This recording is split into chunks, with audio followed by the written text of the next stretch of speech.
right back here live, Viewpoint, our program this morning. Our guest is Mr. Guy Fraker, a noted lawyer from McLean County, and now a more noted author regarding the subject of Abraham Lincoln and the ascendancy to the presidency. He called it Lincoln's Ladder to the Presidency.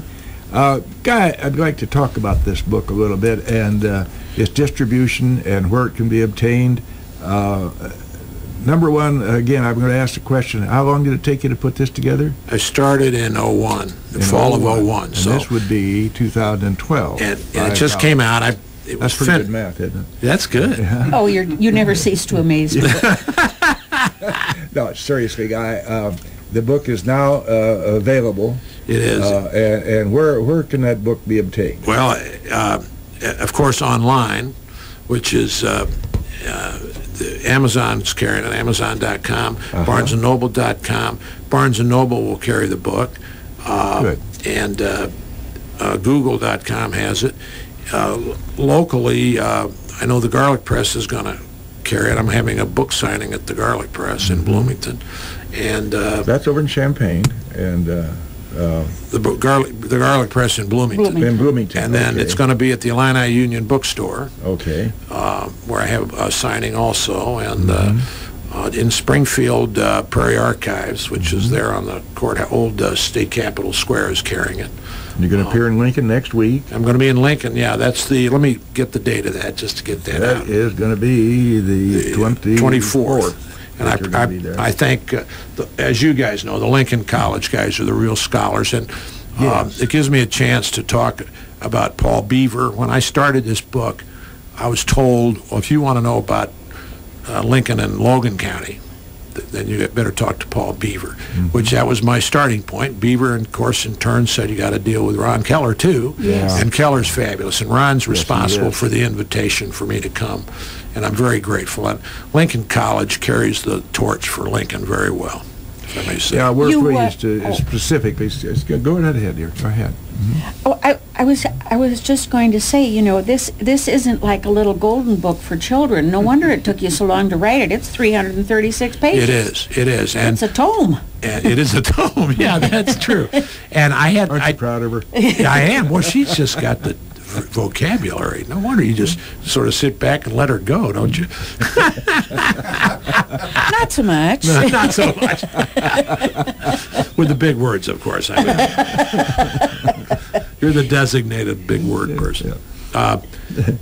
It takes a long time to write a book of that size, and the research must have been... It was. And I think that's probably why the book's never been written. There is no book on this subject, which amazes me, as important as the topic is. Lincoln scholars then should be really looking towards using this for continued research. I hope so. And I wrote that with an eye over my shoulder, hoping that would be the case, but we'll see. That time will tell on that one. But I think the reason is you have to go into the counties, into the county histories, into their flat files, into the published volumes, and really dig. And then you got to make a judgment. Some county histories are not good. Some are very good.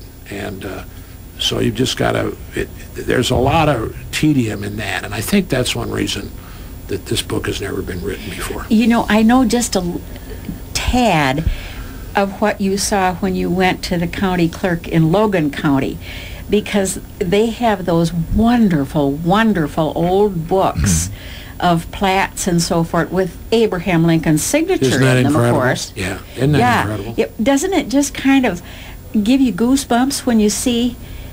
Actually, it does. Right, yes. Written there in a book in his own hand. Oh, absolutely. And that's no secretary signed for him then. No, that's right. No, sir. No, the story of Lincoln and the town of Lincoln and Abraham Lincoln, it's in my book, but it's an amazing story. His whole relationship with this county is unique in that he drafted the legislation to found the county. He represented the county on every move of the county seat. It started as Postville. When it was moved to Mount Pulaski, the guys in Postville sued. Who'd the county get? Lincoln, to defend that case. Then it moves, Mount Pulaski moves it back to the new town to be named Lincoln for him, of course. And the guys in Mount Pulaski sue. Who does the county get to defend the move but Lincoln? And of course he drafted the legislation did all the legal work for the town of Lincoln, for the developers. And that's one of the few, we know a lot about his court work because it's a matter of public record. But his office practice, if you go to a client goes to a lawyer to do a will, there's not going to be any record of that kept. So his office practice is not very well documented.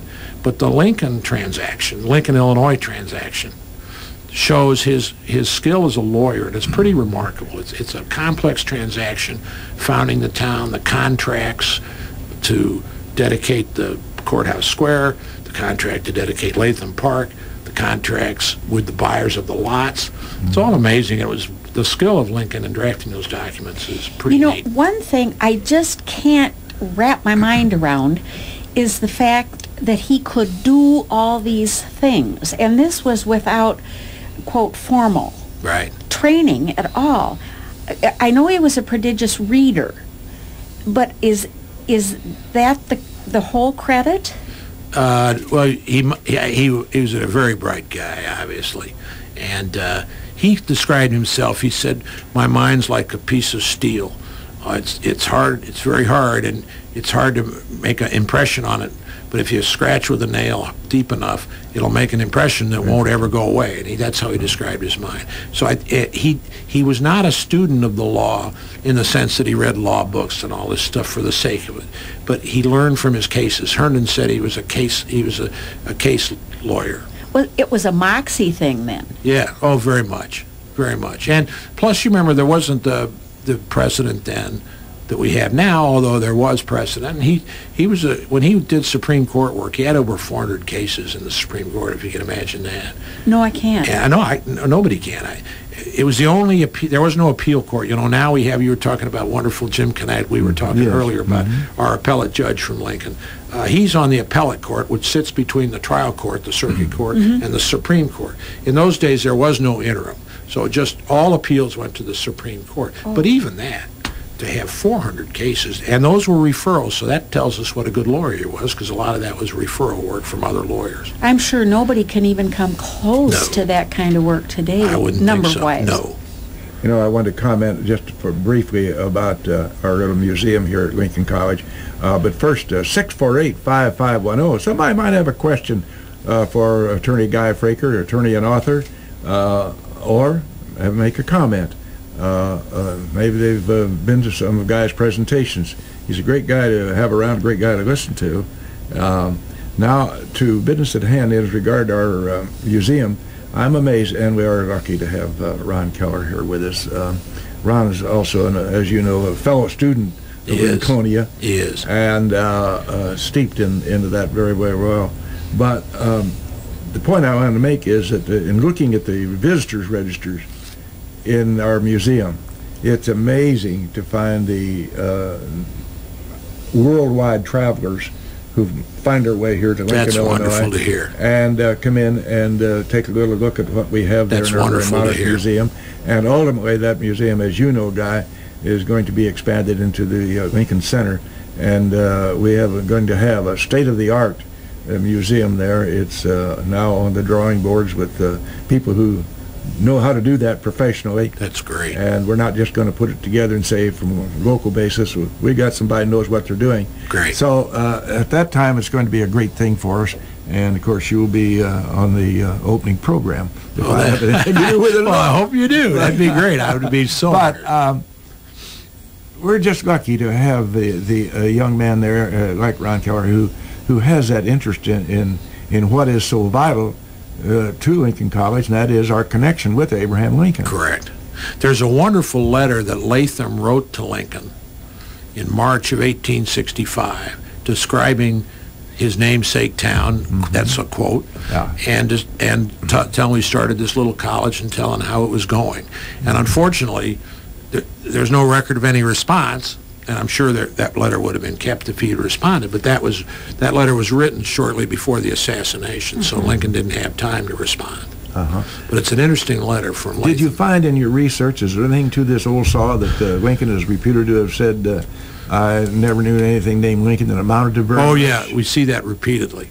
I say repeatedly. I can think of, they named a an opera house for him, and this tells you his stature. In 1859, he was, he was still a nothing in terms of actual electoral success. On the national scene. Right. Yeah, right, And even in the state. But they named the opera house, this huge building in Danville, for him, and he said, I once named a dog. There was once a dog named Lincoln, and he never won a dog fight or something like that. And then when they named the town, supposedly he said to those three founders, Wilcox from Springfield, from Elkhart, Gillette, yeah, and then Latham.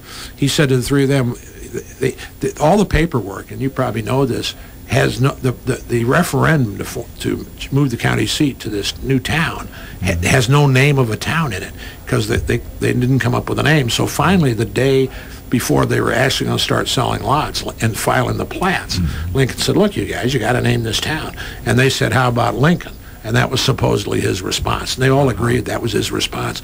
"Oh, I don't know if you want to do that." Nothing named Lincoln has ever amounted to very much. And they still went ahead. Yeah. An interesting observation.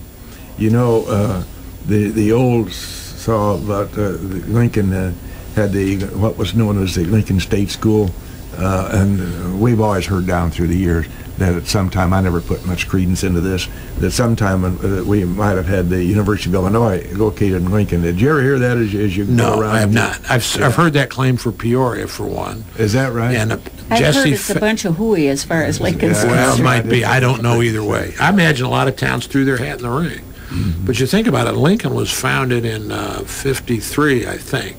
Well, that would make sense. That'd be 10 years later. So maybe that is true. I don't know that, though.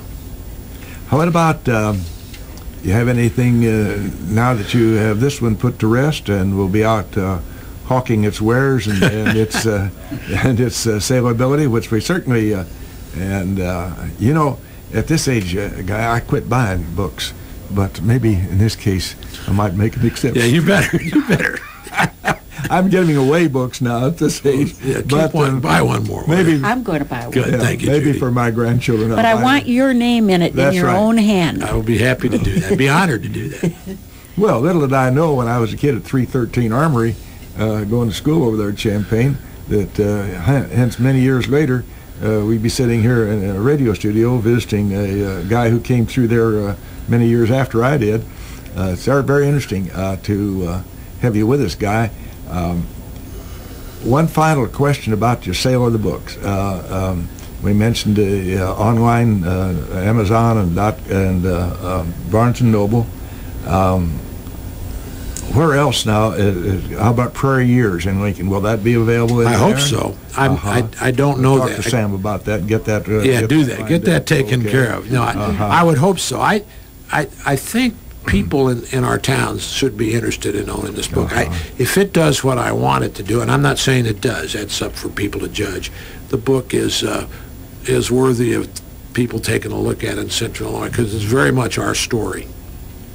And I think that's the bottom line on this. The people of Central Illinois contributed to create the greatest statesman this world has ever known, I think. And when you think about it, the implications are amazing, because he saved democracy as an institution by hanging in there and winning the Civil War. There's a big difference between a statesman and a politician. Absolutely. Oh, that's a quantum leap there. To which we will close Viewpoint with an Abraham Lincoln quote. We close Viewpoint with a lot of appreciation on our part and the part of the community to have Guy Fraker aboard this morning. Been a joy to have you with us again. We appreciate your time. Been awful nice of you to have me. Makes a special trip down here from Bloomington. We appreciate that very much. Abraham said, "America will never be destroyed from the outside. If we falter and lose our freedoms, it will be because we destroyed ourselves." Something to think about in today's tumultuous times. It sure is. Thank you very much for Viewpoint. Thank you, Guy Fraker. Thank you.